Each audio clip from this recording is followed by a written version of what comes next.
HMPV વાયરસનો પહેલા કેસનો જે મામલો સામે આવ્યો છે ત્યારે ચાંદખેડાની ઓરેન્જ ચાઇલ્ડ હોસ્પિટલને નોટિસ મળી છે। એએમસીના આરોગ્ય વિભાગે નોટિસ ફટકારી છે। હોસ્પિટલને બેદરકારી બદલ આ નોટિસ અપાઈ છે। 26 ડિસેમ્બરે રિપોર્ટ આવ્યો છતાં એએમસીને જાણ ન કરી હોસ્પિટલ સામે કાયદાકીય કાર્યવાહી કરવામાં આવશે। બાળકની માહિતી છુપાવવા બદલ નોટિસ આપવામાં આવી છે। તો અમદાવાદની ચાંદખેડાની આ હોસ્પિટલને કાયદાકીય કાર્યવાહી માટે હાલ તો નોટિસ મળી છે। બાળકની માહિતી કેમ છુપાવવામાં આવી તેનો ખુલાસો માંગવામાં આવ્યો છે।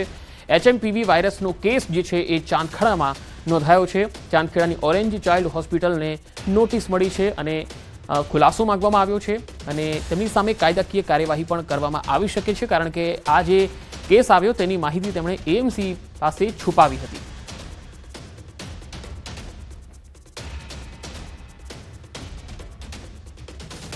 વધુ માહિતી મેળવીશું સંવાદદાતા પ્રણવ પટેલ જોડાયા છે।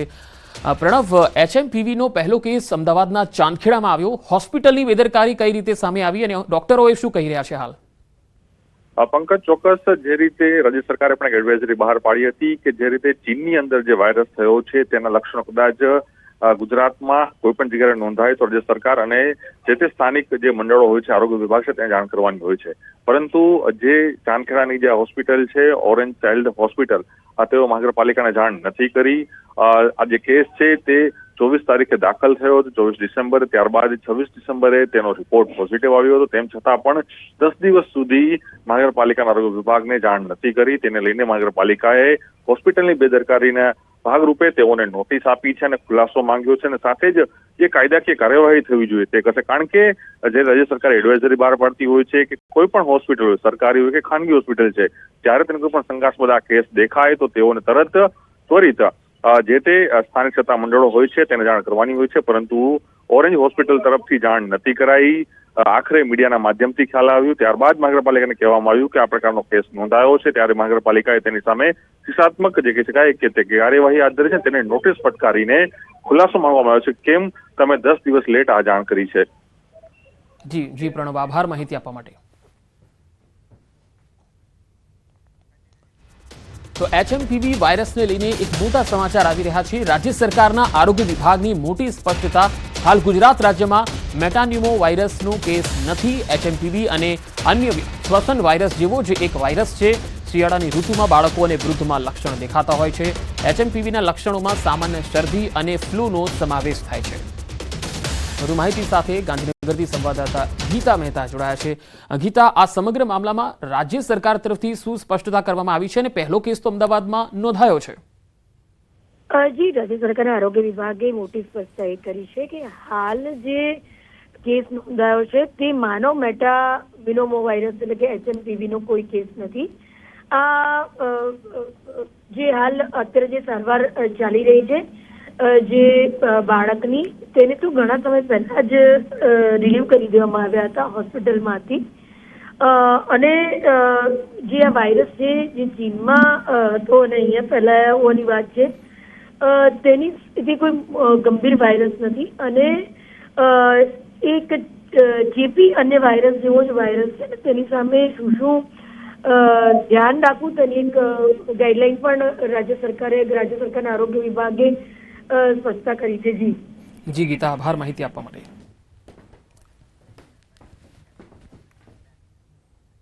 રાજ્યના વધુ સમાચારો પર નજર કરીશું, હાલ રોકાઈશું એક વિરામ માટે।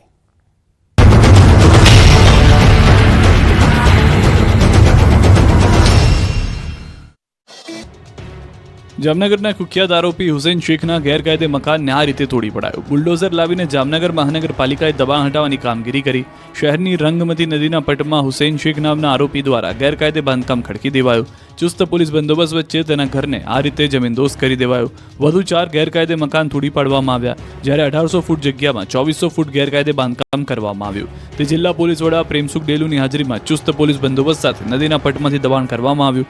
તેના 4 મકાન પણ બુલડોઝર ફેરવી દેવામાં આવ્યું, જેમાં ₹4 કરોડની સરકારી જમીન ખુલ્લી કરવામાં આવી। આરોપી હુસૈન ગેંગરેપના કેસમાં હાલ જેલમાં બંધ છે। આ ઉપરાંત તેના વિરુદ્ધ 7 જેટલા ગુના નોંધાયેલા છે। અગાઉ પણ તેના ગેરકાયદે ફાર્મ હાઉસને તોડી પડાયું હતું।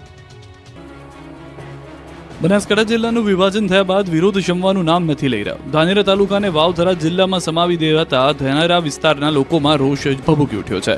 ધાનેરા, કાંકરેજ, થરા, દિયોદરના વેપારીઓ લોકો પણ વિરોધ કરી રહ્યા છે. ધાનેરાના લોકોની માંગ છે કે ધાનેરાને બનાસકાંઠા જિલ્લામાં જ રાખવામાં આવે, તો બીજી તરફ થરાના લોકો પણ બંધ પાડી બનાસકાંઠા જિલ્લામાં જ રહેવા માંગ કરી રહ્યા છે. બનાસકાંઠાના બે ભાગલા પડ્યાના 4 દિવસ બાદ પણ વિરોધ યથાવત છે. રવિવારે દિયોદરના લોકો રોડ પર ઉતરી આવ્યા, બજારો બંધ રાખી સ્થાનિક લોકો અને વેપારીઓ હલ્લાબોલ કર્યો, બેનરો સાથે રેલી કાઢી વિરોધ પ્રદર્શન કર્યું. હવે દિયોદરને નવા જિલ્લાનું વડુ મથક બનાવવા માંગ કરી છે. દિયોદરને ઓગળ જિલ્લો આપવાની પણ માંગ થઈ છે. આ સાથે દિયોદરમાં ઓગળ જિલ્લા સંકલન સમિતિની સભા મળી, જેમાં રાજકીય પક્ષોના આગેવાનો સહિત સ્થાનિકો હાજર રહ્યા. આઝાદ ચોકમાં મળેલી આ સભામાં કોંગ્રેસ જિલ્લા પ્રમુખ ભરતસિંહ વાઘેલા સહિતના કોંગ્રેસ નેતાઓ પણ પહોંચ્યા. આ બેઠકમાં આગામી રણનીતિ નક્કી કરાઈ. કોંગ્રેસ જિલ્લા પ્રમુખ ભરતસિંહ વાઘેલાએ કહ્યું કે દિયોદરને જિલ્લો બનાવતા લડત લડીશું, ન્યાય નહીં મળે તો હાઈકોર્ટ કે સુપ્રીમમાં જઈશું. અમરેલીના લીટરકાંડ બાદ પાટીદાર યુવતીનો કાઢવામાં આવેલા વરઘોડા મામલે હવે રાજકારણ ગરમાયું છે. પાયલ ગોટીએ લીટરકાંડ મુદ્દે સૌથી મોટો ધડાકો કર્યો છે અને પોતે ગુનેગાર ન હોવાનો દાવો કર્યો છે. અમરેલી બનાવટી લીટરકાંડમાં ફસાયેલા પાયલ ગોટી સૌ પ્રથમ વખત મીડિયા સમક્ષ આવી હતી. જેલ મુક્તિ બાદ તેમના વતન વિઠ્ઠલપુરમાંથી પ્રેસ કોન્ફરન્સ યોજીને ઘટના અંગે મહત્વનો ખુલાસો કર્યો. પાયલ ગોટીએ કહ્યું કે મેં કોઈ ગુનો કર્યો નથી. કહેવાતા લેટરની FSL તપાસ કરવામાં આવે, જેથી સાચી હકીકત બહાર આવશે. તો પોલીસને પણ આડે હાથ લીધી. પોલીસ પર તેમને મારવાનો આક્ષેપ કર્યો. વધુમાં કહ્યું કે મારું જે જાહેરમાં સરઘસ કાઢીને અપમાન થતા તે મુદ્દે ન્યાયની માંગ કરી. પાયલ ગોટીએ ધારાસભ્ય કૌશિક વેકરિયાને પોતાના મોટા ભાઈ ગણાવી તેમને 3 પેજનો પત્ર લખીને પોતાને ન્યાય અપાવવા માંગ કરી છે. કચ્છ અમદાવાદ હેવી વીજ લાઇન પ્રોજેક્ટના વળતરને લઈ ખેડૂતોમાં નારાજગી વ્યાપી છે. મોરબીના હળવદ તાલુકાના ખેડૂતોએ મામલતદાર કચેરીમાં વધુ વળતર માટે માંગ કરી. પ્રોજેક્ટ અંતર્ગત સંપાદિત જમીનોના વળતરમાં વીજ કંપની તરફ 979 રૂપિયા પ્રતિ ચોરસ મીટર વળતર આપવા તૈયારી બતાવી, પરંતુ 2021માં અહીંથી પસાર થતી અન્ય વીજ લાઇન માટે 1003 રૂપિયાનો વળતર ચૂકવાયું. સમયગાળા વધ્યા છતાં વળતરના ભાવમાં વધારાના બદલે ઘટાડો કરાતા ખેડૂતોમાં રોષ છે. હજુ પણ અપૂરતા વળતરને લઈને ખેડૂતો વિરોધ નોંધાવી રહ્યા છે.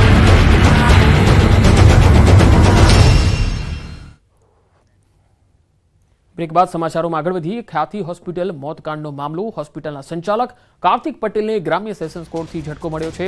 કાર્તિક પટેલ વતી કરાયેલી આગોતરા જામીન અરજી કોર્ટે ફગાવી છે.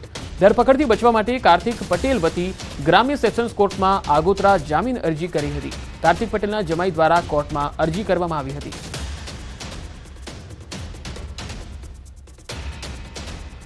ભાવનગરમાં 74માં સિનિયર નેશનલ બાસ્કેટબોલ ચેમ્પિયનશિપનું આયોજન કરાયું. મુખ્યમંત્રી ભૂપેન્દ્ર પટેલે તેનું ઉદ્ઘાટન કરાવ્યું. કાર્યક્રમમાં રમતગમત મંત્રી પણ હાજર રહ્યા. 5 થી 12 જાન્યુઆરી સુધી આયોજિત આ ચેમ્પિયનશિપમાં 15 રાજ્યની ટીમ ભાગ લઈ રહી છે. ઇવેન્ટની ઓપનિંગ સેરેમનીમાં મુખ્યમંત્રી ભૂપેન્દ્ર પટેલ હળવા અંદાજમાં દેખાયા. દાદાએ બાસ્કેટબોલ પર હાથ અજમાવ્યો અને એક જ પ્રયાસમાં ગોલ કરી કમાલ કર્યો.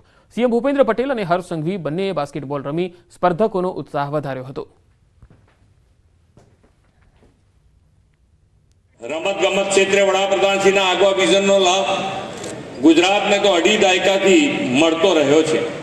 ગુજરાતમાં આજે જે સ્કેલ ઉપર સ્પોર્ટ્સ કલ્ચર ખીલ્યું છે તે આદરણીય વડાપ્રધાન શ્રી નરેન્દ્રભાઈ મોદીના વિઝનનું જ પરિણામ છે. એ જ વિઝનને કારણે દેશની સૌથી મોટી બાસ્કેટબોલ ચેમ્પિયનશિપ ટુર્નામેન્ટ ભાવનગરમાં શરૂ થઈ રહી છે. મોરબીમાં ધરમપુર ગામે 2 સગા ભાઈઓ પર હુમલો થયો. 7 જેટલા શખ્સોએ આ હુમલો કર્યો હતો. બોલાચાલીની અદાવત રાખી હુમલો કરાયો. બાઇક પર લેઝર લાઇટ રાખવાની બાબતે હુમલો કર્યો હતો. આરોપીઓના ઘરે લાકડીઓ વડે માર માર્યો. અપશબ્દ બોલી હુમલો કરવાનો વિડીયો પણ વાયરલ થયો. કેશુભાઈ રમેશભાઈ દેગામા, રણજીત અને 4 અજાણ્યા માણસો વિરુદ્ધ ગુનો નોંધાયો છે. મોરબી તાલુકા પોલીસે વધુ તપાસ હાથ ધરી છે. તો જૂની અદાવતમાં 7 શખ્સોએ હુમલો કર્યો. હુમલાનો લાઈવ વિડીયો સામે આવ્યો છે. તસવીરોમાં જોઈ શકાય છે કે કેવી રીતે આ હુમલો કરવામાં આવ્યો હતો. ધરમપુર ગામ કે મોરબી તાલુકામાં આવે છે. 2 સગા ભાઈઓ પર 7 જેટલા શખ્સો લાકડી દંડા લઈને તૂટી પડ્યા હતા અને અસામાજિક તત્વોની જેમ હુમલો કરવા લાગ્યા.